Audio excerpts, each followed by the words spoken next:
Webby Phiri from Zambia. Citing his example, one young medical practitioner reminds fellow youths that big impact is possible with little resources and in difficult conditions.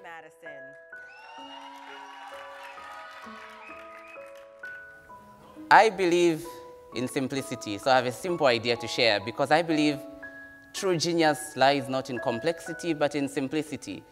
And we're here to redefine the African narrative. So, what is the African narrative? That's the question I have. Most of us are faced with this question. Most of it is told from a very historical perspective. We talk about Africans moving from Africa to the Americas during the slave trade. Sometimes we talk about the scramble for Africa in 1884, Bismarck and the Berlin Conference, and what later became to be known as the Map of Africa in 1913.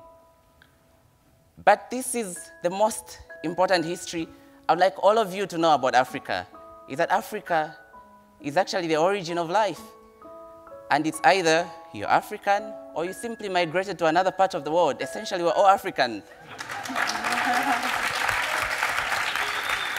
Because all humanity can be traced to a couple.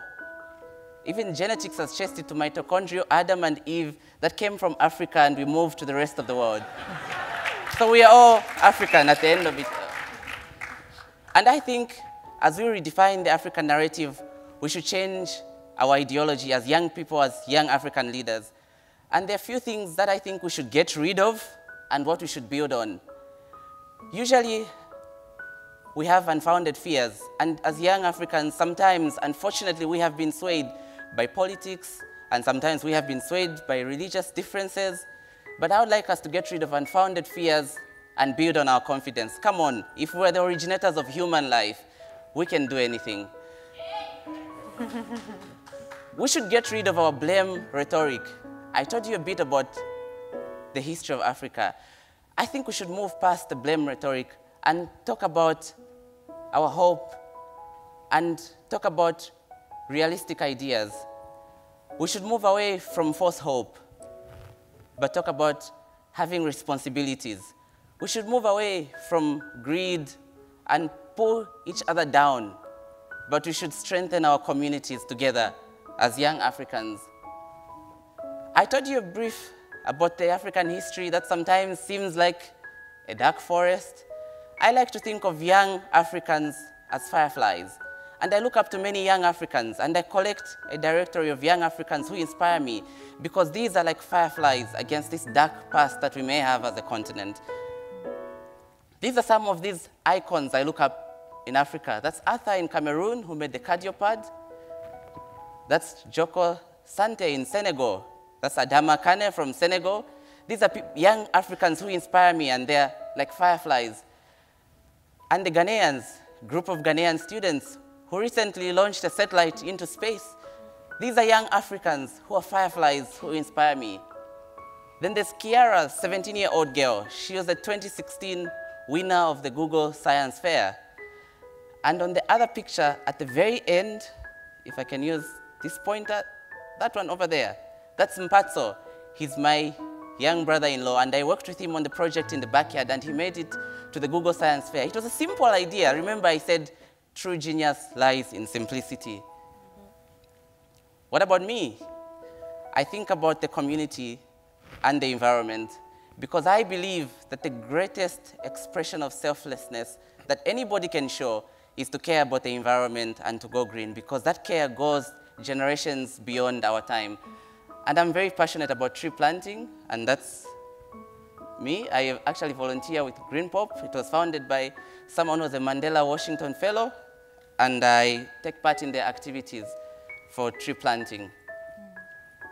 I talked about simple ideas. This is one very simple idea.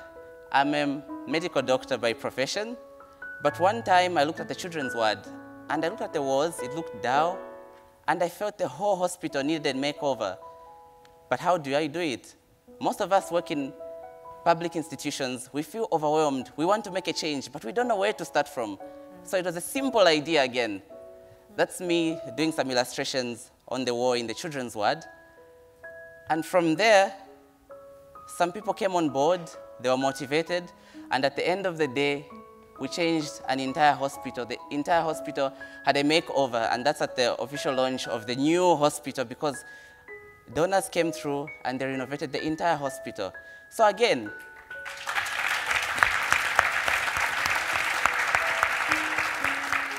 so when you feel overwhelmed, remember, it's the simple ideas that change the world.